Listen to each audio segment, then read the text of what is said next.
Namaste English. And so today we will talk about the great Bhagat Singh. I know we all know that about Bhagat Singh, but someone are known about the Bhagat Singh. So please let's go for the today session. आज हम इनके बारे में जानेंगे. आपका इससे GK, आपकी speaking English all will clear. Let's go for start.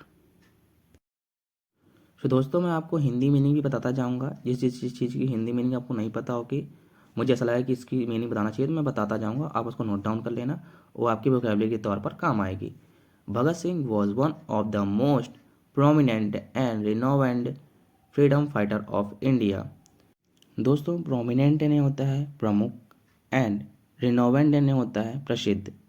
So Bhagat Singh was one of the most prominent and renowned freedom fighter of India. तो भगत सिंह भारत के सबसे मोस्ट लिखा ना, सबसे प्रमुख और प्रसिद्ध फ्रीडम फाइटर यानी स्वतंत्रता सेनानियों में से एक थे. He was a socialist revolutionary. Socialist यानी होता है दोस्तों समाजवादी, एंड रिवोल्यूशनरी यानी होता है क्रांतिकारी. वह एक समाजवादी क्रांतिकारी थे. Who bravely fought for the independence of the country. Who यानी दोस्तों जब चीज़ें बताई जाती है कि इसके बारे में बताया जाता है, हु लिखा जाता है. जो ब्रेवली यानी कि बहादुरी से, फाइट का सेकेंड फॉर्म होता है फाउट, लड़ाई है ना. तो who bravely fought for the independence यानी कि आज़ादी के लिए, ऑफ द कंट्री, उन्होंने बहादुरी से आज़ादी के लिए, भारत की आज़ादी के लिए लड़ाई लड़ी. He was one in September 1907 in Banga village in Punjab, now in Pakistan, to Sikh family. तो उनका जन्म सितंबर 1907 में बांगा विलेज में गांव में हुआ था, इन पंजाब जो कि नाव पाकिस्तान, मतलब अब पाकिस्तान में है. टू सिख फैमिली, उनका सिख फैमिली उनका जन्म हुआ था.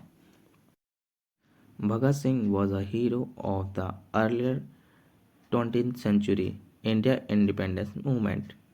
अर्लियर यानी होता है आरंभिक, सेंचुरी यानी होता है शतक, इंडिपेंडेंस यानी होता है आज़ादी, एंड मूवमेंट यानी होता है आंदोलन. So Bhagat Singh was a hero of the early 20th century. Bhagat Singh 20वीं सदी के आरंभिक भारतीय स्वतंत्रता आंदोलन, इंडिपेंडेंस मूवमेंट आंदोलन के नायक थे. He was a vocal critic of British rule in India and was involved in two high-profile attacks on British authorities. दोस्तों वोकल यानी होता है प्रमुख, एंड क्रिटिक यानी होता है समीक्षक या आलोचक, and British rule in India, and was involve यानी होता है शामिल हुआ, इन टू हाई प्रोफाइल अटैक यानी कि किसी थे मारधाड़ में, ऑन ब्रिटिश अथॉरिटीज यानी होता है प्राधिकारी. So he was vocal critic of British rule in India. वह भारत में ब्रिटिश शासक के प्रमुख आलोचक थे. और involve to high profile attack on British authorities, और ब्रिटिश प्राधिकारियों पर दो बड़े हमलों में शामिल थे. दो हमलों ऑन, तो वो बड़े दो हमलों पर शामिल थे. Bhagat Singh was executed for his crime in 1931 at the age of 23.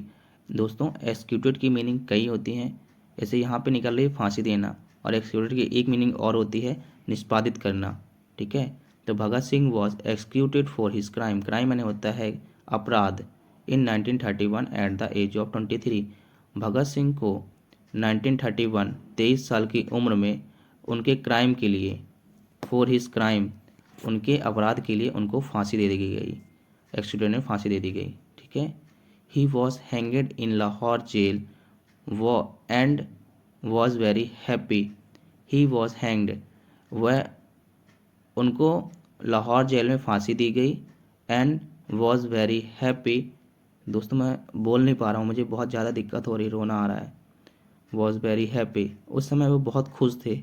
And chanted slogan before the death, और वह मरने से पहले अपना स्लोगन नारे लगा रहे थे.